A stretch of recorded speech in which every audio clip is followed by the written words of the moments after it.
Okay, the purpose of this video is just to provide some examples of demand and supply side factors that can cause inflation, particularly really recent factors, so some factors to be really conscious of in terms of how the economy is performing at the moment. So just as an introduction, demand pull inflation is inflation caused by excessive levels of aggregate demand. So the idea of those is basically there's an increase in aggregate demand or demand shifts to the right. We're getting closer to our productive capacity, we've got limited resources available, and that's causing increased prices.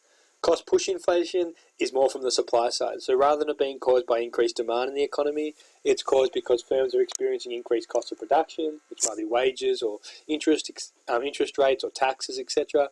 Or it could be which makes them increase their selling prices so they can protect their profit margins. So it's causing inflation because of increased costs of production. So first one, interest rates. Okay, very current. The cash rate's gone down from 2.5% to 1.5%, and that's led to lower costs of financing for businesses and consumers as well.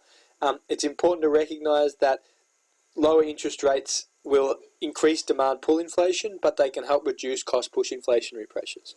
So lower interest rates, why they increase demand pull inflation is that they increase the discretionary income of households, which makes it cheaper to finance existing loans. So these households are now spending less in interest, they've got more money to spend on other goods and services, which will increase consumption and investment spending. They're also more willing to go into debt. So firms that don't already have existing loans may be more willing to take out loans. This is going to lead to increased demand for goods and services, both by consumers and investors, which will put pressure on scarce resources and boost up prices.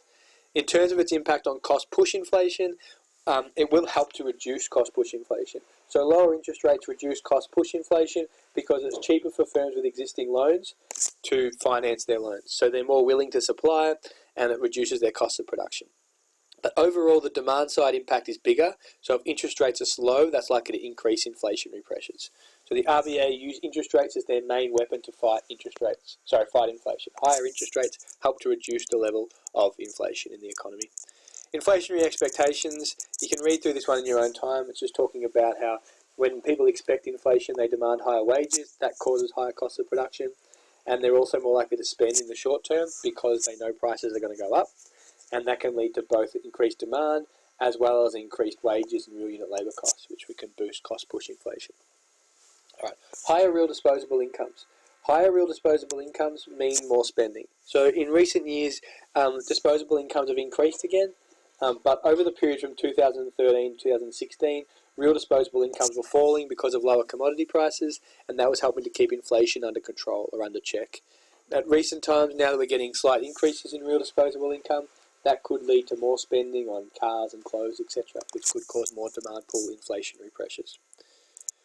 Lower tariffs. Lower tariffs are a supply side factor. Again, not one that I would quote at the moment, but two things they do is they lower the cost of imports because you don't have to pay a tax when you buy imports anymore. And secondly, they help to boost productivity as local firms because they have to compete with more companies, so there's more competition, and therefore that helps to boost productivity as well. The overall impact is that lower tariffs will help to decrease inflation because firms will have lower costs of production because of cheaper tariffs, and they will also be more productive due to the increase in competition. All right, lower income tax is an important one to recognise because they have very different effects on demand pull and cost push. While it's not that current, it's still a likely question. So why lower income taxes might increase demand pull inflation? Because consumers are going to have more disposable income, which will increase consumption spending, which could cause some demand pull inflationary pressures. There'll be more demand because people have higher incomes. That will boost demand pull inflation. But lower taxes can help reduce cost push inflation. And there's two reasons for this. One, workers are more likely to be productive because they get to keep a high percentage of their earnings, so they can help to boost productivity and therefore help to reduce costs of production. And secondly, lower income tax increase participation rates.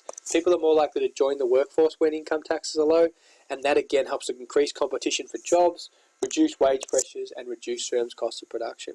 So while overall lower income taxes will actually overall increase inflation, they do have some impact on reducing inflation from a supply side perspective. But overall, lower income taxes will mean more demand pull inflation, which outweighs the lower cost push inflation. An appreciation of the exchange rate. An appreciation of the exchange rate is gold for keeping inflation under control. It helps inflation on both sides. It's a factor that can cause less demand pull and cost push inflation. So why wouldn't depreciation help reduce demand pull inflation? Because businesses are going to be having less demand for exports. That's going to lead to negative implications for consumption spending. There'll be less employment in lots of industries. Firms will reduce investment spending, all because of the lack of demand for Australian exports. That will help reduce inflation. From a supply perspective, it will make imports cheaper, and therefore firms' cost of production will go down. Imports are also directly included in the CPI, so the lower import prices will directly reduce the CPI inflation purely based on the fact that imports are included as part of firms, basically one of the things included in the CPI, so it will directly reduce those prices of import. Overall, the impact will be to reduce inflation within the economy because both demand pull and cost push inflation will be reduced.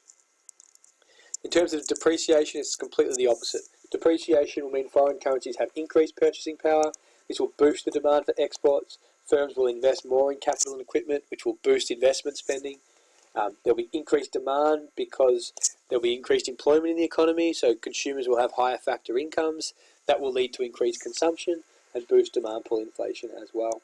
From a supply side point of view, a depreciation will increase the price of imported goods used in production. So firms will experience higher costs of production. This will also likely lead to cost push inflationary pressures. And imports that are directly included in our CPI will also be more expensive, which will also lead to higher prices as well. So overall, a depreciation is really bad for inflation because it leads to both demand pull and cost push inflation. Thank you.